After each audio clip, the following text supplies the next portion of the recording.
Hər kəs salamlayıram. Dostlar, yenə bildiyiniz kimi 43 yaşlı bir xanım liposuksiyadan dünyasını dəyişdi. Allah rəhmət eləsin. Mənə bir şey maraqlıdır. Bu ətrafı, qohumlar, doğmalar demir ki, lazım deyil və s. Bunu bir dilə gətirə bilmirlər. Yəni heç görmüsünüz bir pəhrizdən kimsə indi həyatını itirsin və s. Səbəb bilirsiniz nədir?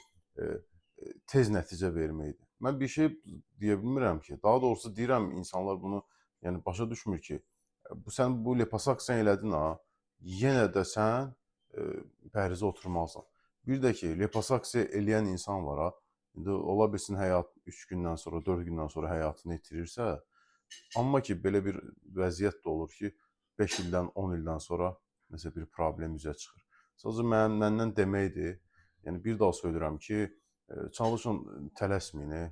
Yəni bəzən elə sərfəli vaxtınızı lazımsız yerlərə istifadə edirsiniz. Ondan sonra elə gəlin idmana vaxt ayırın.